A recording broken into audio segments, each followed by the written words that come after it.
Hello guys, welcome back a new video. तो guys आज की बहुत ही इंटरेस्टिंग वीडियो रहने वाली है, क्योंकि गाइस अगर आप 2025 में पीसी बिल्ड करने की सोच रहे हो और आपको स्पेक्स के बारे में नॉलेज नहीं है कि क्या स्पेक्स किस बजट में हमारे को लगाना चाहिए, तो गाइस आज मैं आपको एक 50,000 रुपये का पीसी बिल्ड करके दिखाने वाला हूँ। और उस पीसी बिल्ड के अंदर हम जो स्पेक्स करेंगे या जो भी स्पेक्स लगाएंगे उसके बारे में हम थोड़ी नॉलेज लेंगे और उसके बारे में हम समझेंगे कि अगर हमारे बजट के अकॉर्डिंग काम 50,000 रुपये में हमारा काम हो सकता है तो क्यों हम 1 लाख का पीसी बिल्ड बाय करें। अगर आपको जीरो नॉलेज है पीसी बिल्ड की, बिगिनर्स हो, अगर आपको नहीं पता पीसी बिल्ड भाई होता कैसे है, क्या क्या प्रोडक्ट हमें पीसी बिल्ड में लगाने चाहिए और कौन से वो बेस्ट प्रोडक्ट है जो हमें इस पीसी बिल्ड के अंदर यूज करने चाहिए हमारे को, तो गाइस आज आपका जो बजट रहने वाले इस पीसी बिल्ड की वीडियोस के लिए, अब आज हम जो पीसी बिल्ड करने वाले वो करने वाले 50,000 से लेके 55,000 के समथिंग में। तो गाइस 55,000 में एक पीसी बिल्ड करेंगे और जो हमारा टास्क रहेगा वो रहेगा वीडियो एडिटिंग के एंड गेमिंग के लिए, जो कि मोस्टली बहुत लोग करना चाहते हैं। तो गाइस उसकी रिक्वायरमेंट के हिसाब से आप कौन सा प्रोसेसर ले सकते हो एंड कौन से जीपीयू के साथ जा सकते हो, उसी चीज़ के बारे में बात करेंगे। और ये वीडियो जो मैंने बनाई है मैं खुद से पीसी बिल्ड नहीं करने वाला, आप लोगों को मैं थोड़ा सिखाने वाला हूँ उस सब चीज़ों के बारे में, प्रोसेसर कैसे चूज़ करें, मदरबोर्ड कैसे चूज़ करें एंड ग्राफिक कार्ड कैसे चूज़ करें। क्योंकि गाइस सबसे बड़ी प्रॉब्लम यही रहती है नेहरू प्रेस में स्कैम होता कैसे है, क्योंकि गाइस कस्टमर को नॉलेज नहीं होती है कि उनको प्रोडक्ट एक्चुअल में लेना क्या है और वो लेने क्या आए हैं, और कुछ भी बजट पे कुछ भी लोगों को चिपका दिया जाता है और बोल दिया जाता है इस पे एडिटिंग हो जाएगी, गेमिंग हो जाएगी, और एंड में उन लोगों को जब वो काम करते हैं उस पीसी के ऊपर 1-2 महीने में गाइस उनको प्रॉब्लम बहुत ही फेस करनी पड़ जाती है। तो कुछ ऐसे स्कैमों से भी मैं आपको बचाने वाला हूँ, तो वीडियो को प्लीज़ एंड तक वॉच करना, आपके लिए बहुत ही यूजफुल वीडियो ये रहने वाली है। तो गाइस सबसे पहले अगर आप बिगिनर हो पीसी बिल्ड बाय करना चाहते हो तो गाइस आप हमारे थ्रू भी कर सकते हो।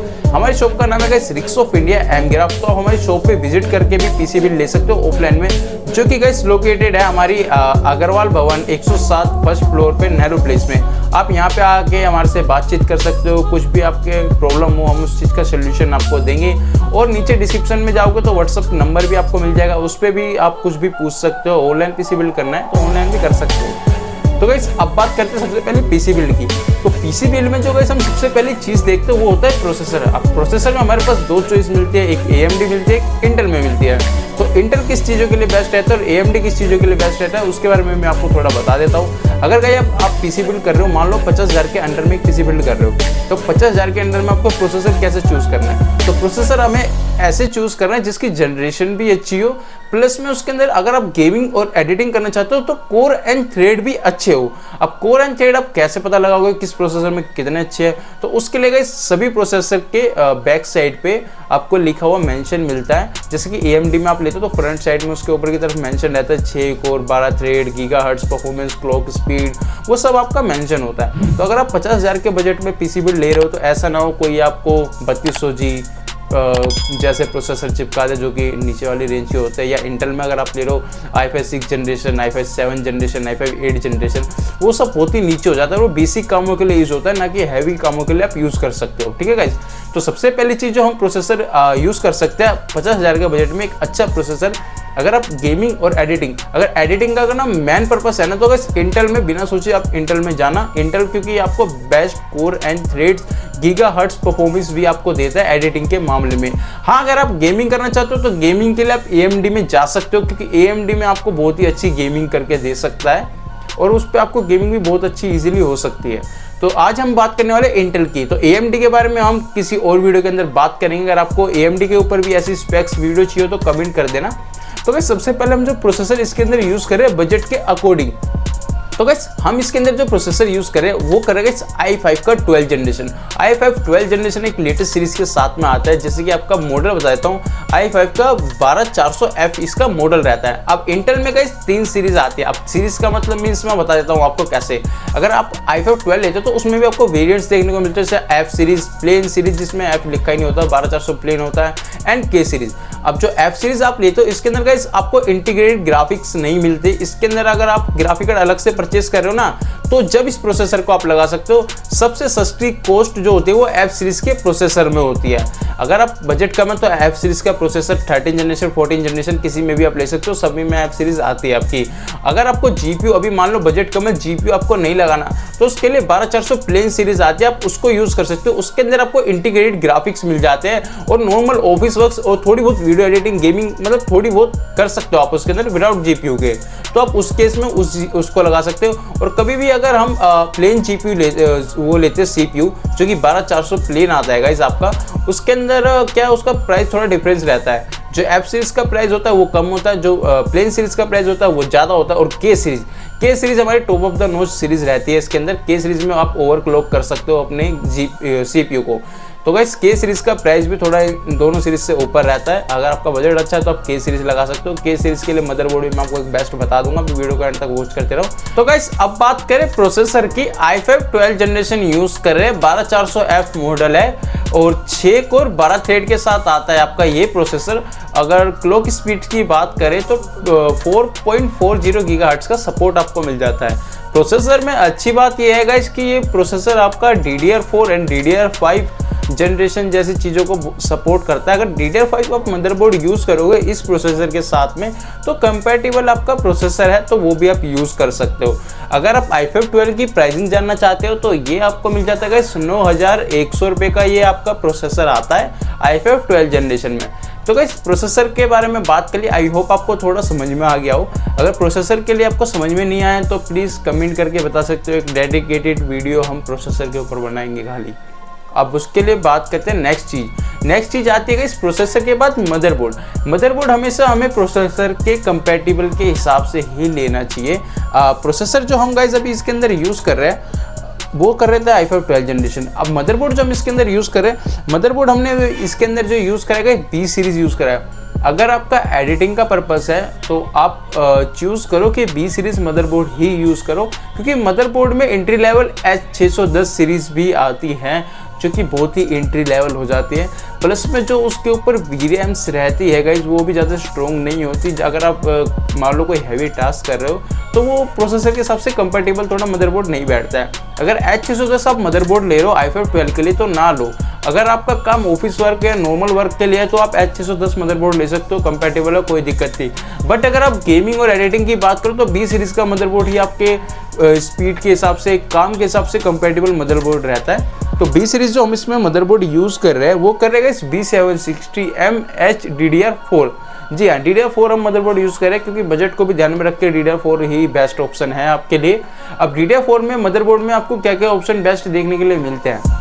प्लस में पहली चीज़ हम बात करें तो मदरबोर्ड जो होता है हमारा 2 RAM स्लॉट मदरबोर्ड होता है। अच्छी VRAMs भी मिल जाती है मदरबोर्ड के ऊपर आपको, ठीक है गाइस। एक NVMe स्लॉट का ऑप्शन मिलता है जो कि Gen 4 SSD का ऑप्शन रहता है आपका, ठीक है। Gen 4 SSD में क्या होता है गाइस, स्पीड आपको अच्छी देखने के लिए मिलती है। अगर आप कोई भी अपनी विंडोज़ पे काम रन कर रहे हो तो वो फास्ट और स्मूथ रन होता है, तो ये सब चीज़ें भी देखने के लिए मिलती है। मदरबोर्ड में ग्राफिक कार्ड का एक स्लॉट भी मिल जाता है आपको जो कि बेस्ट ऑप्शन है। हाँ, अब मदरबोर्ड के अंदर हम बात करें वाईफाई के लिए क्या यूज़ करोगे। वाईफाई के लिए इथरनेट केबल मदरबोर्ड के अंदर आप यूज़ कर सकते हो। अगर आप वायरलेस कनेक्टिविटी मीन्स मतलब मान लो आपको वायरलेस वाईफाई चलाना है, ब्लूटूथ चलाना है, तो वो ऑप्शन आपको इस मदरबोर्ड में नहीं मिलता। अगर वाईफाई ब्लूटूथ वाला ऑप्शन चाहिए तो गाइस उसके लिए आपको थोड़ा और एक्स्ट्रा पैसा खर्च करना पड़ता है। अब इस मदरबोर्ड के बारे में प्राइसिंग आपको बताऊँ तो ये मदरबोर्ड आपका 8500 रुपये में मिलता है। अगर आप वाईफाई एंड ब्लूटूथ के साथ मदरबोर्ड लेना चाहते हो तो वो 12000 के समथिंग आपका आता है, तो प्राइस बहुत ज़्यादा बढ़ जाता है। अगर आप सोचते हो कि मेरे को वाईफाई ब्लूटूथ की ज़रूरत नहीं है वायरलेस कनेक्टिविटी की, तो देन आपके लिए ये मदरबोर्ड एकदम बेस्ट है। इथरनेट केबल के थ्रू आप लगा के इस मदरबोर्ड को नेट चला सकते हो, ठीक है। नहीं तो अलग से डोंगल भी आता है, तो डोंगल 350-400 रुपये का आता है, वो डोंगल भी आप यूज़ कर सकते हो मदरबोर्ड के अंदर। तो B सीरीज़ का मदरबोर्ड हमने यूज़ करा है। प्राइसिंग मैंने बता दिया, 8500 का ही प्राइस आता है इसका मदरबोर्ड का। 9100 का प्रोसेसर हो गया। तो आप टोटल करते रहना प्राइसिंग भी अपनी कि कितने बजट में ये PC बिल बैठ रहा है। हाँ, मदरबोर्ड हमने चूज़ कर लिया। अब हम इसके लिए रैम यूज़ करेंगे। तो रैम जो हम यूज़ करते हैं एडिटिंग और गेमिंग के लिए, रैम तो आप 8 GB की भी यूज़ कर सकते हो, पर 8 GB की ना करके अगर एडिटिंग का काम है तो 16 GB मिनिमम रैम आप यूज़ करो। या तो आप 8x2 रैम यूज़ कर सकते हो या 16 की सिंगल रैम यूज़ कर सकते हो। अगर गाइस आपका मदरबोर्ड में 2 रैम स्लॉट है तो 2 रैम स्लॉट में आप प्रेफर करो कि 16 GB की सिंगल स्टिक ही यूज़ करो, क्योंकि इन फ्यूचर अगर आपको 32 GB रैम करनी है तो 32 GB तक रैम आप अपग्रेड कर सकते हो उसके अंदर। तो अभी हम 16 GB इसके अंदर यूज़ कर रहे हैं, जो कि हमारी G-Skill की कंपनी की तरफ से आती है रिपजोस, जो कि गाइस DDR4 में 16 GB विद हीट सिंक के साथ है। हीट सिंक का फ़ायदा रैम के साथ में ये होता है गाइस, रैम का जो ये होता है हीट सिंक, ये इसको ठंडा रखती है। कोई भी हैवी टास्क अगर आप करते हो तो ये रैम को गर्म होने नहीं देती। विदाउट हीट सिंक भी रैम आती है, वो सस्ती आती है। अगर इस रैम की प्राइसिंग की अगर मैं बात करूँ तो ये रैम आपको 4000 रुपये की मिलती है। तो अब आप सोचोगे यार इतना हैवी प्राइस रैम का क्यों। रैम की प्राइस तो पहले DDR4 में बहुत सस्ती चल रही थी। तो तो गाइस अभी के टाइम पे रैम के प्राइस अपग्रेड हो चुके हैं, बहुत ज़्यादा प्राइस पे आपको बढ़े हैं इस चीज़ के। तो अगर आप कहीं भी पता करोगे, मेरे पास नहीं, कहीं भी पता करोगे किसी भी रिटेलर से, तो रैम के प्राइस बढ़े हैं, SSD के प्राइस बढ़े हैं, ठीक है। तो 4000 की आपको रैम मिल जाती है। अब आप सोचोगे ऑप्शन DDR5, तो DDR5 में भी आपको सेम ही प्राइस मिलता है रैम का। मदरबोर्ड का तो गाइस यार बढ़ ही जाता है DDR5 में। तो DDR4 की रैम हमने यूज़ करी है, आप भी इस हिसाब से यूज़ कर सकते हो, कंपैटिबल जो आपको लगता है अपने वर्क के हिसाब से, ठीक है।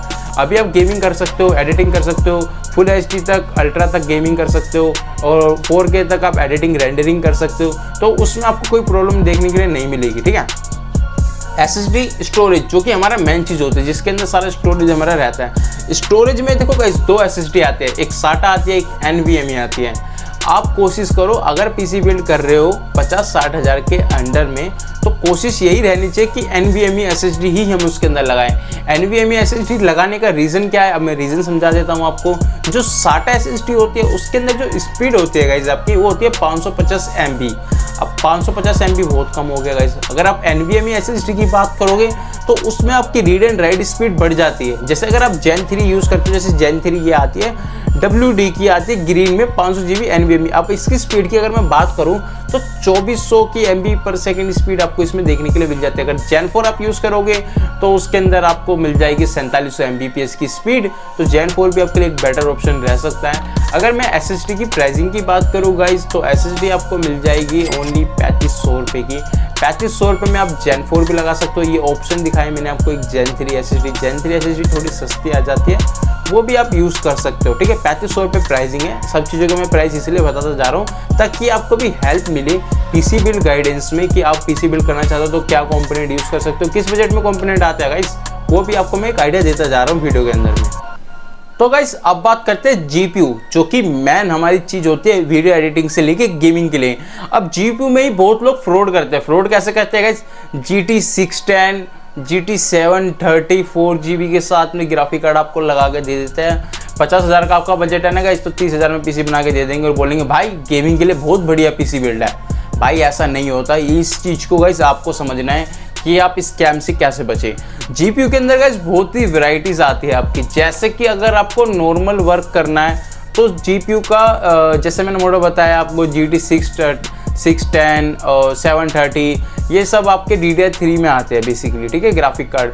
अगर आपको ज़्यादा नीड्स नहीं है एडिटिंग वगैरह का, एक ऑफिस वर्क का काम है, तो वो ऑप्शन के लिए बेस्ट है ग्राफिक कार्ड। उसके लिए आप फिर ज़्यादा पैसा खर्च मत करो। बट गेमिंग एडिटिंग के लिए अगर आपको पैसा ज़्यादा खर्च करना है तो किस GPU के ऊपर आपको इन्वेस्ट करना चाहिए, ठीक है। अगर आप गाइस एडिटिंग की बात करो ना, तो एडिटिंग में मोस्टली आप यूज़ करो NVIDIA के ग्राफिक कार्ड, क्योंकि एडिटिंग में आपको बहुत ही अच्छे कूड़ा कोर्स NVIDIA में देखने के लिए मिल जाते हैं। गेमिंग के लिए Ryzen के भी बहुत अच्छे ग्राफिक कार्ड आते हैं गाइस, आप उनको भी यूज़ कर सकते हो। अभी हम जो इसके अंदर ग्राफिक कार्ड यूज़ कर रहे हैं, ठीक है, वो करें 3060 RTX 3060, जो कि आपका 12GB VRAM के साथ आता है, ठीक है। DDR6 में होता है ग्राफिक कार्ड। अब ग्राफिक कार्ड के अंदर आपको मेन चीज़ क्या देखनी चाहिए, ग्राफिक कार्ड के अंदर जगह जितने ज़्यादा कूड़ा कोर्स हो उतना बेटर होता है परफॉर्मेंस में, ठीक है। अब ग्राफिक कार्ड की बात करोगे NVIDIA में तो 50 सीरीज़ भी आ सकती है, 14 सीरीज़ भी आ सकती, मतलब बहुत सारी सीरीज़ है गाइस आपकी NVIDIA में। बस वो आपके बजट के ऊपर डिपेंड होता है। जितना अच्छा आपका बजट होगा उतना अच्छा आप ग्राफिक कार्ड अपने PC बिल्ड में ऐड कर सकते हो। अब एक आता है आपका RTX 5060 तो नहीं आता, आपका RTX आता है 3050 6GB, जो कि 6GB VRAM के साथ आता है। नॉर्मल PC बिल्ड में बहुत सारे लोग उसको लगाते हैं, 6GB RAM के साथ VRAM के साथ आता है। और एडिटिंग के मामले में, गेमिंग के मामले में, नॉर्मल वर्क के हिसाब से तो बढ़िया है। प्राइसिंग भी उसकी अच्छी है। 16,000 रुपये का वो ग्राफिक कार्ड होता है, ठीक है। अगर हम सोचते हैं गाइस कि हमें थोड़ा एडिटिंग का ज़्यादा काम रहने वाला है और गेमिंग का भी, जैसे कि मैंने आपको बताया 2K तक गेमिंग करने चाहते हो, ठीक है, तो वो सब चीज़ों के लिए आपको VRAM ज़्यादा चाहिए ग्राफिक कार्ड में, जो कि अभी के टाइम पे भी हमारा बहुत ही अच्छा ग्राफिक कार्ड ये सेल होता है, क्योंकि 3060 12GB VRAM के साथ में आता है, ठीक है। और उसका प्राइसिंग भी बहुत अच्छा है, ठीक है। प्राइस ऐसा नहीं कि प्राइस बहुत महंगा है या बहुत सस्ता है, प्राइस भी अच्छा है, डिसेंट सा प्राइस में आता है 12GB VRAM के साथ में। तो आप भी अगर गेमिंग एडिटिंग करना चाहते हो तो इस ग्राफिक कार्ड को बाई कर सकते हो। इसकी अगर मैं प्राइसिंग की बात करूँ, गीगाबाइट कंपनी की तरफ से 25,000 रुपये का ये ग्राफिक कार्ड मिल जाता है आपको, ठीक है। और उसके बाद मैं एक चीज़ के बारे में और बात करूँ जो कि हम ज़्यादा सोचते नहीं हैं उस चीज़ के बारे में, वो होती है हमारी सप्लाई। तो पावर सप्लाई हम कौन सी यूज़ करें, कौन सी ब्रांड की यूज़ करें। लोग बाग कोई पुंटा लगा रहा है, कोई आई भूमि लगा रहा है, कोई और सा ब्रांड लगा रहा है, कोई लोकल लगा रहा है। भाई पावर सप्लाई और कैबिनेट ये चीज़ समझो, ये दो चीज़ों पर आप जितना कम पैसा खर्च करना चाहते हो तो कर सकते हो, पर पावर सप्लाई में आपको पैसा कम खर्च नहीं करना है, यही चीज़ आप गलत करते हो। पावर सप्लाई आपको अच्छे ब्रांड की लेनी है, कैबिनेट में आप कॉम्प्रोमाइज़ कर सकते हो बट पावर सप्लाई में नहीं। तो गाइस पावर सप्लाई तो देखो, जैसे कि मैंने अभी आप एंटी स्पोर्ट्स की रखी है जो कि 80+ ब्रोंज में आती है, बजट कम में आती है गाइस, इसलिए मैंने इसको रखी है। कि अगर मैं आपको इसी पीसी बिल्ड के साथ कूलर मास्टर पावर सप्लाई दिखाता है, एंटेक की 80+ पावर ब्रोंज वाली पावर सप्लाई दिखाता है, या अनदर आसूस डीप कूल वो सब पावर सप्लाई दिखाता, तो वो आपके बजट में बैठता नहीं। क्यों नहीं बैठता? क्योंकि उनका प्राइसिंग डिफरेंट है, इसका प्राइस डिफरेंट है। बट ये है कि पावर सप्लाई की ये ख़राब नहीं है। जो सोचते हैं एंटी स्पोर्ट्स ख़राब है ये वो 80+ ब्रोंज, भाई अगर आपका बजट अच्छा है तो आप क्यों ले लो एंटी स्पोर्ट्स? आप कूलर मास्टर लो, आसूस लो, बहुत सारे ब्रांड आते हैं अच्छे अच्छे, आप उनको लो। बट जिन लोगों का बजट कम है, जो लोग ज़्यादा पैसा खर्च नहीं कर सकते, उनके लिए भी तो कोई ऑप्शन होना चाहिए ना बेस्ट। उसके लिए ये एंटी स्पोर्ट्स का आता है आपका 650, जो कि 80+ ब्रोंज होता है आपका, ठीक है। अगर आपको 80+ ब्रोंज सप्लाई मिल रही है तो बहुत बेस्ट ऑप्शन है आपके लिए सस्ती प्राइस रेंज के अंदर, तो आप उसको ज़रूर लो, ठीक है। तो ये सप्लाई मैं आपको रिकमेंड करूँगा कम बजट के अंदर में। अगर बजट अच्छा है तो आप और ब्रांड में भी जा सकते हो अपने बजट के अकॉर्डिंग, ठीक है। तो पावर सप्लाई जो हम इसके अंदर यूज़ करें एंटी स्पोर्ट्स की 650 80+ ब्रोंज, अगर इसकी प्राइसिंग की बात करें तो 3000 रुपये में ये पावर सप्लाई आपको मिल जाती है। अगर आप 2000 रुपये और खर्च करोगे तो कूलर मास्टर भी 650 में मिल जाएगी आपको। बस उनमें क्या होता है, वारंटी और ब्रांड्स का फ़र्क होता है। जैसे इसमें 3 ईयर्स की वारंटी मिलेगी, उसमें मिलेगी गाइस आपको 5 ईयर्स की वारंटी। गीगाबाइट हो गया, बहुत सारे ब्रांड्स मिलते हैं, मैंने आपको बताया, तो उन चीज़ों में आप कॉम्प्रोमाइज़ नहीं कर सकते, जैसे मैंने आपको समझा दिया, ठीक है। अब कैबिनेट में बहुत से ज़्यादा लोग लुक वाइज के लिए भी चॉइस करते हैं, कोई लोग एयर फ्लो के लिए चॉइस करता है। तो मैं तो आपको यही चीज़ रेकमेंड करूँगा, कैबिनेट अच्छा लो, सस्ती रेंज में लो, बट उसके अंदर एयर फ्लो भी अच्छा होना चाहिए। अगर आपका बजट कम है, पैसा ज़्यादा खर्च नहीं कर सकते, तो 2000 से लेके 2500 तक में भी एक अच्छा कैबिनेट आ जाता है आपका, ठीक है। अब मल्टी ऑप्शन मिलते हैं गाइस 4 फैन में RGB के साथ, आपको मैं दिखा भी सकता हूँ, बहुत सारे ऑप्शन मिलते हैं, ठीक है। आप उनको भी बाय कर सकते हो। कैबिनेट में वो ये है कि अगर आप कैबिनेट अच्छा खासा परचेस करना चाहिए तो 3500 रुपये इनफ है, 3500 से ज़्यादा आप खर्च करने की सोचो मत। 3500 रुपये इन्वेस्ट करो एक कैबिनेट के अंदर और आपका पूरा पीसी बिल्ड रेडी, ठीक है गाइस। अब मैंने तो आपको देखो सब चीज़ों के बारे में समझा दिया है, GPU से लेके रैम SSD। आई होप आपको गाइस वीडियो अच्छी लगी हो। वीडियो अच्छी लगी तो गाइस थोड़ा सा सपोर्ट कर देना, अपने भाई को भी लाइक कर देना, चैनल को भी सब्सक्राइब कर देना, जिससे हमारे चैनल को भी थोड़ी ग्रोथ मिले और आपके लिए मैं ऐसा ही कंटेंट बनाता रहूँ अच्छे से अच्छा, ठीक है गाइस। अगर आपको वीडियो अच्छी लगी तो गाइस प्लीज़ लाइक कर देना, कमेंट करना कि नेक्स्ट किस टॉपिक के ऊपर आपको वीडियो चाहिए। ऑफलाइन पीसी बिल्ड बाय करना हो तो कांटेक्ट कर लेना मेरे को मेरे दिए गए नंबर पे, और मिलते हैं किसी नेक्स्ट वीडियो में। Thank you for watching.